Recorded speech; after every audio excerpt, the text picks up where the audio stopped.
Starting with the main house that includes the front and backyards, 61 blocks long and 29 blocks wide.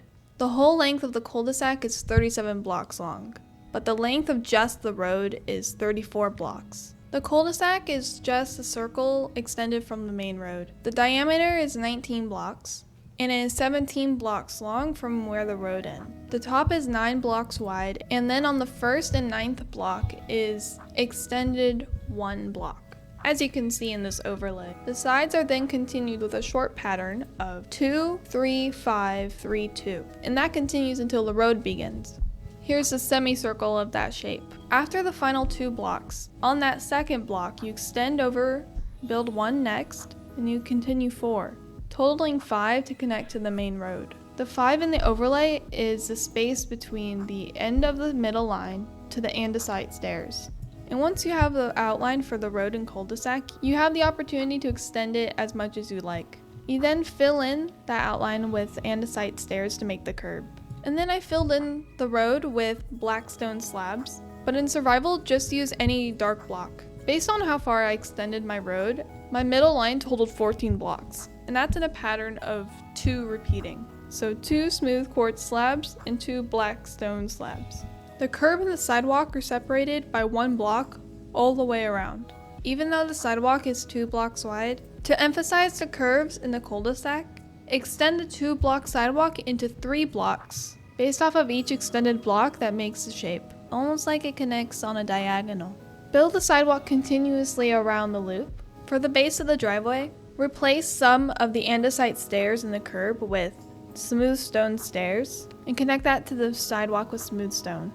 You only need to fill in around 5 blocks, and the driveway is then continued on the other side of the sidewalk. The stone portion is only 2 blocks wide, and from the sidewalk to the end is 18 total blocks, and the stone portion of the driveway is outlined with smooth granite blocks. From the sidewalk, you extend the driveway 3 to 4 blocks, extend it to the left once, continue 3, and then finally extend to the left once more, and then continue on. Here I use the driveway in the cul-de-sac as a guideline. Next, I built the fence that borders the whole property with diorite wall.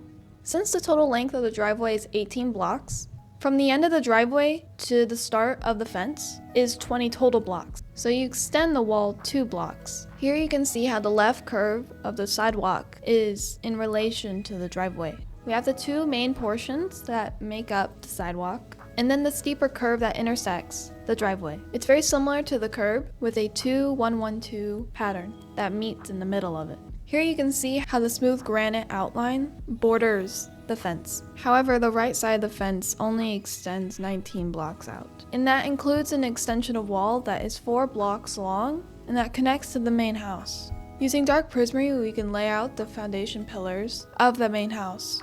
The main house is 19 blocks wide and 31 blocks long. And these dimensions include the pillar blocks. From the fence extensions to the front foundation pillars is 7 blocks. And use the driveway as a reference. There should only be 1 grass block in between the pillar and the granite outline of the driveway. And each pillar should be parallel to the 5th block. The total length from the fence extension to the top pillars is 23 blocks. And that includes the pillar, but not the fence extension. On the right side of the foundation, there's what seems to be a random pillar, but that is not random. That pillar later separates the group of windows, and it is 8 blocks from the fence extension. And again, that includes the pillar, but not the fence extension. The other dimensions define the wraparound porch. The first pillars are 9 blocks from the fence extension, and from that 9th block, there are 2 pillars, 2 blocks apart, totaling 4 blocks. And the left pillar is aligned with the top left corner pillar. Here are more dimensions that define the porch. And for reference, the width of the house is 19 blocks wide. To define the porch, start with the right pillar and place the next pillar 8 blocks forward, totaling 10 blocks when you include the pillars. And from there, build the next pillar 6 blocks to the right, totaling 8 blocks. And finally, build the last pillar in between the corner pillars. There should be a 4-block space from the previously placed pillar, totaling 6 blocks.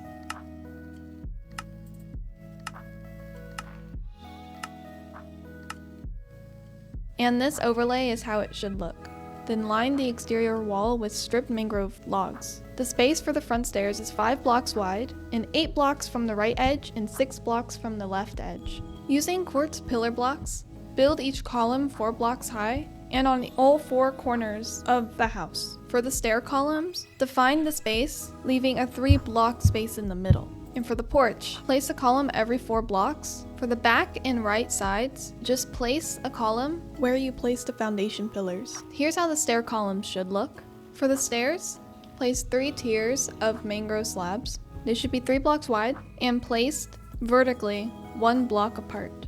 The railing is just smooth quartz stairs and slabs, the stairs being backwards and upside down with a slab on top. For the porch, use the same mangrove slabs, but place the porch slabs half a block vertical to the top step. It should be level to the stripped mangrove outline. The front porch is only 3 blocks wide. The wraparound is 2 blocks wide, and the back porch fills in the columns. And then add columns to the inner corner of the front porch, outer corner of the front porch, and the rest of the columns. The back stairs are identical to the front stairs. They are also smooth quartz. The stairs are placed in the middle, so there should be a 2-block space on each side of the stairs from the columns. And I just defined the top of the stairs with a pillar block and a slab. For the front porch railing, place a column 1 block over from the far right pillar of that section. And in that 1 block section, place a slab and an upside down stair. And in the 3 block section, connect 2 upside down stairs with a slab and replicate that to the top. This idea is replicated in each section of the porch. The bottom railing is 2 upside down stairs placed back to back that reflect on each other. Above, it's 2 upside down stairs connected by 2 slabs. And this is repeated. Around the back stairs, connect 2 upside down stairs in the 2 block spaces and connect the pillars with smooth quartz slabs. Outline the entire upper railing with the same smooth quartz slabs. You can see it makes a 1 block extension. And then extend most of the columns vertically 4 blocks. The roof overhang is 2 blocks and connect each overhang with no interruptions. Here we are outlining the A-frame gable with the same smooth quartz stairs. Here we're adding more shape to the front of the gable. First, by adding slabs half a block just below the edges and repeating the same outline except 1 block behind and 1 block below. I also topped the center upside down stair with a slab. Behind and below that center stair, I used 2 slabs to fill in that space. To outline the rest of the roof, just follow the edges of the pillars. You can see in this one corner, I did use a horizontal pillar block. This is a general appearance of where we are at the moment. From here, we can use copper to fill and define the roof. This is the same front gable. From the quartz outline to where the hip roof begins, that is 10 blocks, but make sure to connect the gables as shown. This component of the roof should be about 35 blocks long. The hip roof is just built up vertically from the rest of the roof. It should be about 8 blocks tall. For the kitchen patio overhang, the hip roof does have a disruption. In comparison to the height of the gable roof, go 2 blocks down and use slabs to create a patio overhang. On the side of the patio, use 3 stairs just next to the column and a line of smooth quartz slabs to continue the outline of the roof. From the bottom of that gable to that new slab, it should be about 2.5 blocks, and the distance from the edge of the gable to the new slab should total 6 blocks. The slabs cut into the gable by 2 blocks, so it totals to 7 slabs. The wraparound porch's roof totals 2 blocks high and only uses 3 layers of copper block, copper slab, and copper slab, as is shown. To make space for the kitchen patio, do not continue the wraparound for the 2 slabs, but continue the copper block. The corner keeps its shape as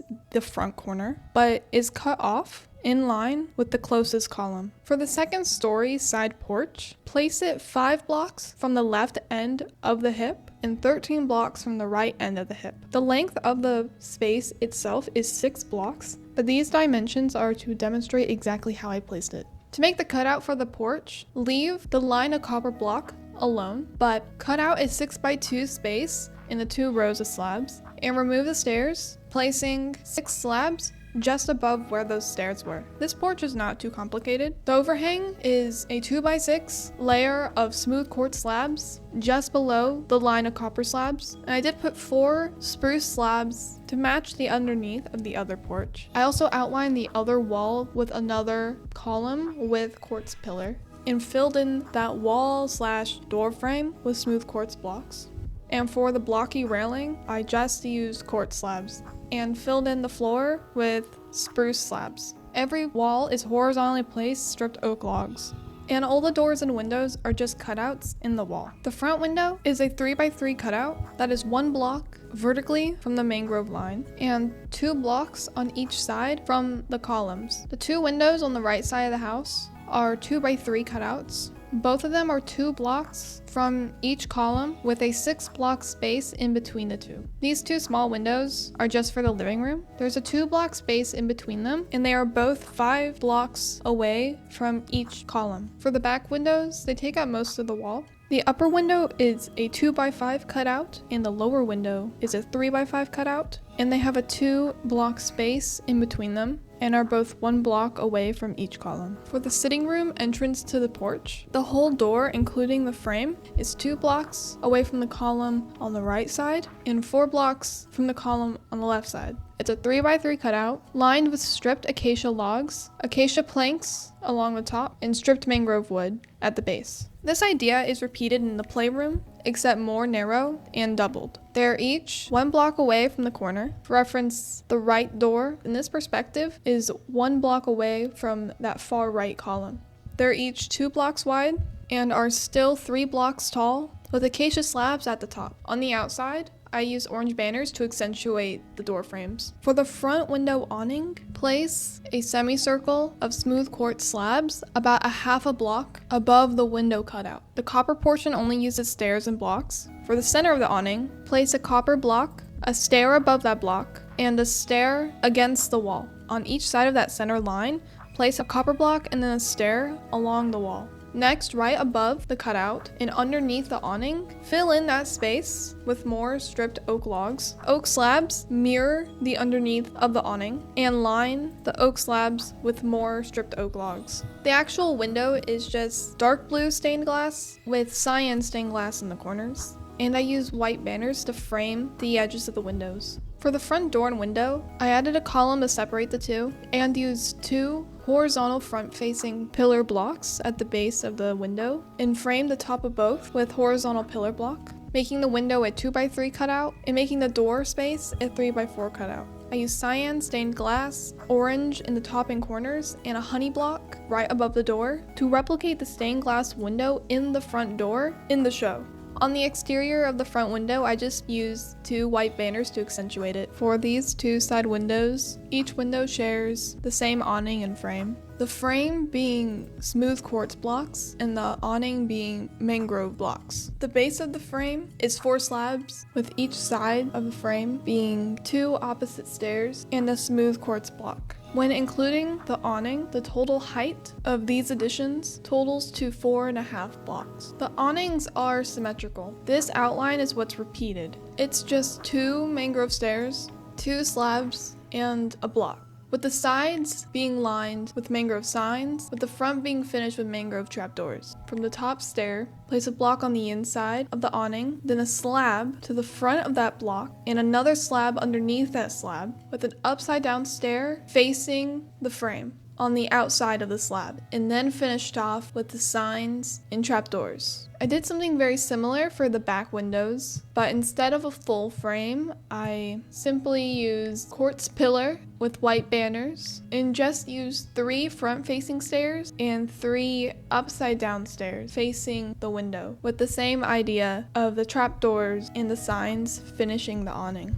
And I only use this one awning on the 2nd story window on the back side of the house. To finish the 2nd story kitchen patio, I made sure to make a 4x3 cutout and a 2x2 cutout in that wall for the door and window, then using smooth quartz blocks and slabs for the door frame. Next, I used spruce slabs as a simple floor for the railing, the random pattern of upside down stairs. And to match the lower porches, I added a line of spruce slabs underneath the hip roof interruption. And this is the random pattern of the stairs. To finish off the wraparound porch, I first added a little arch out of quartz in the front, connecting those 2 pillars of the door frame and the stairs with 3 quart slabs and 2 quart stairs, and use doubled spruce slabs around the edge against the railing and a layer of single slabs to fill in that space. To connect the stairs to the sidewalk, it's just a simple path. It's 5x3, cobblestone, andesite, and gravel. To add texture to the lawn, first break the grass in large splotches with some outliers,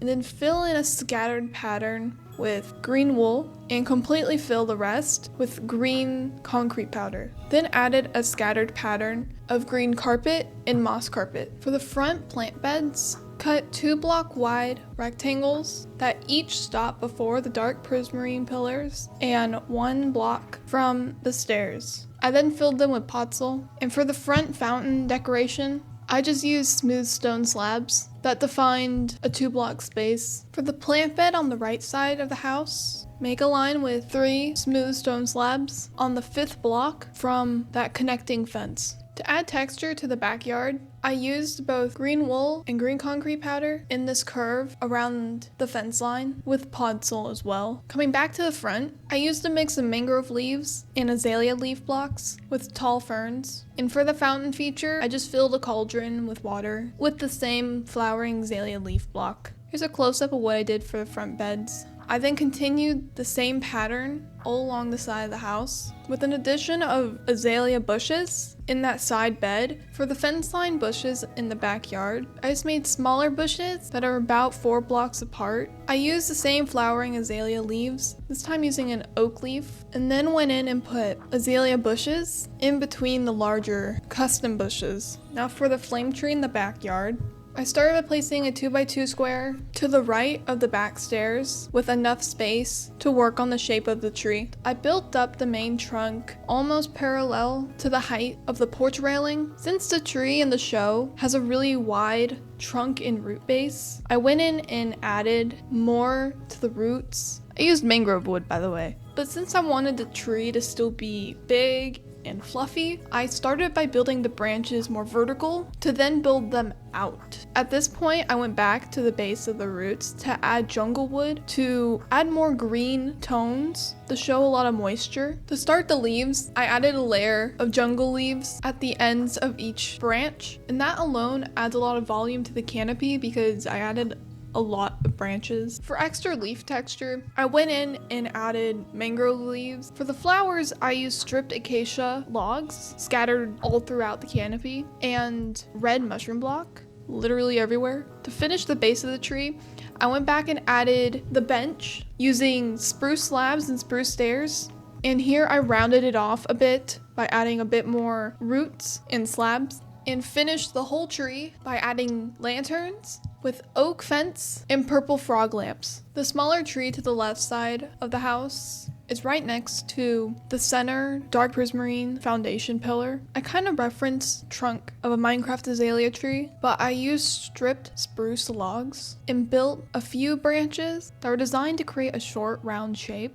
I then layered those branches in azalea leaf blocks and used yellow concrete powder for the flowers. Now for the palm tree. On the backyard side of the connecting fence, start by placing a 4 block high with stripped jungle wood and continue that diagonally until you reach the desired height. In this case, I wanted it to be about as tall as the side of the house, so it only took about 3 additions. For the palm husk, I used mushroom stem right on top of the final addition and covered that mushroom stem in jungle trapdoors, lining the bottom with jungle signs, and the husk alone is 4 blocks tall. For the palm frond, start with a cube of leaves and start to add length by placing each block in a line that goes out and down. I went more into detail on custom trees in my how to design custom trees video, which includes the flame tree and this palm tree. To start the interior, I started with the floors. I used an interchanging plank pattern with stripped logs using birch, oak, and jungle. And for the ceiling and attic, I just added a ton of light to prevent mobs from spawning, a layer of smooth quartz slabs because I had a bat problem.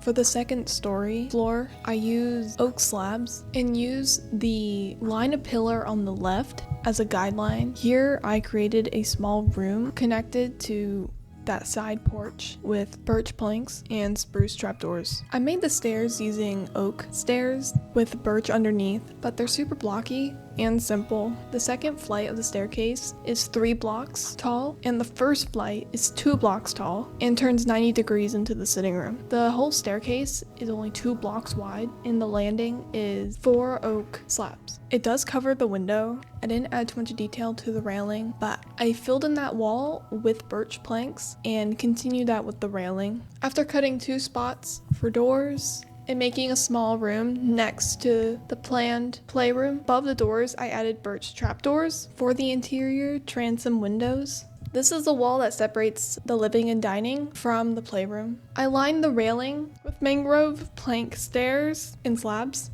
and a trapdoor. Then I put 2 bookshelves lined with birch signs to fill that space. And for the sitting room, I just used acacia stairs and slabs to make a couch. The carpet is just a 6x6 square with interchanging blocks with white concrete powder, white wool, light gray concrete powder, and light gray wool with no pattern. I used stripped spruce logs and spruce signs as a coffee table and put a soul lantern for ambient lighting and a book on an item frame just because. And for the fossil above the doorway to the porch, I just used jungle trapdoors in a 3x3 square. In the playroom for the kiwi rug, I just used dark gray wool, and green terracotta and black stone buttons in the 4x4 space in the room. Now for the exhaust pipe, it lines up with the transition between the edge of the hip roof and the side porch and place it 3 blocks from the edge of the hip roof. I used stripped birch logs in a 2x5 column, mangrove wood slabs and stairs for the top in a position that just covers the top of the birch log column. For the front light fixtures, I just added a normal lantern on an oak fence and a soul lantern on a diorite wall. For final look at details, I added an extra bush along the driveway on the left side of the house and a gate with white banners and smooth stone pressure plates. And finally, for the mailbox, it's just another diorite wall with a red shulker box, iron trapdoor, and white banner. And that's it. That's the whole house. It's a completed tutorial of my rendition of the healer's house. Thank you so much for watching. If any confusion arose at any point, just let me know in the comments, and I'll try my best to make it make sense. This house was strangely complicated. I don't know why, and I did not mean to do that. Anyway, please leave a like and subscribe, and let me know what I should do next. Bye-bye!